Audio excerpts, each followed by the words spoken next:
éprouvée par la pandémie sanitaire Covid-19 et ses multiples effets sur l'environnement de l'entreprise.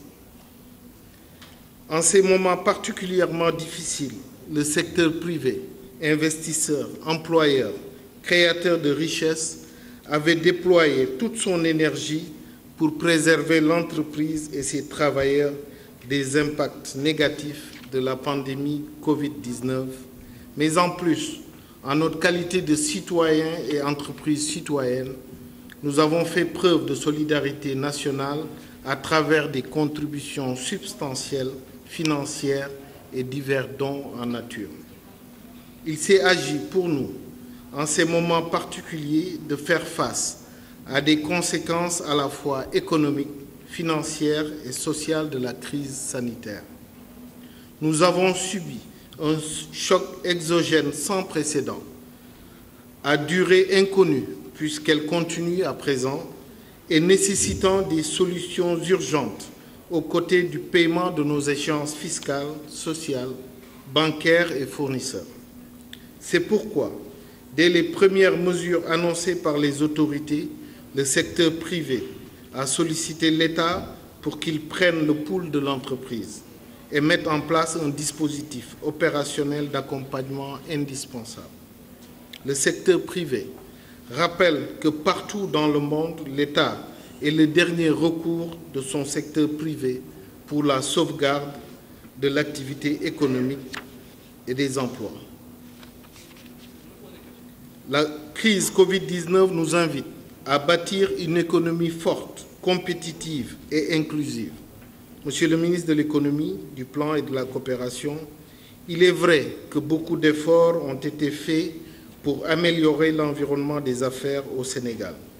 Nous encourageons l'État à poursuivre ces efforts qui sont déjà conséquents, surtout à travers le PAP 2A. Les 10 efforts sont bien mis en exergue dans le document qui nous a été présenté. Je pense que nous partageons ensemble, à l'écoute des différentes allocutions, cette vision globale, macroéconomique qui indique que c'est l'économie qui nourrit le social. Cependant, plusieurs questions subsistent encore et méritent une attention toute particulière, à savoir comment rendre plus attractif l'investissement public-privé dans notre pays au regard du repli national que nous constatons depuis 2020, certainement dû à la pandémie 2019. Comment renforcer la compétitivité de nos produits dans une économie région et dans une économie monde? Comment protéger et développer nos tissus industriels face à une concurrence déloyale d'importation, dumping, contrefaçon et fraude? Quelle politique de valorisation et de promotion du consommé Made in Sénégal doit-on mettre en œuvre en vue de créer, comme il a été dit dans la conclusion du rapport, des champions nationaux? Quelles solutions apporter à la récurrente problématique foncière?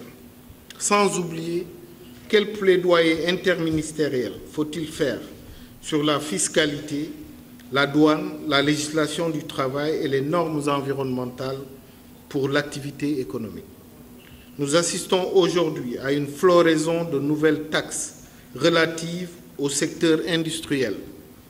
Je peux citer la taxe Promat de 3% de l'administration douanière pour sa modernisation imposée aux entreprises, le prélèvement de conformité fiscale 12%, etc.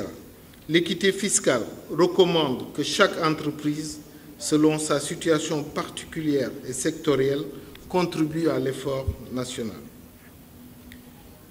Messieurs les ministres, Monsieur le ministre de l'Économie, du Plan et de la Coopération, Monsieur le ministre auprès du président chargé du suivi du PSE, Excellences, Madame, Messieurs, voilà quelques réflexions que le secteur privé a voulu partager avec vous après la présentation du rapport de la revue annuelle conjointe.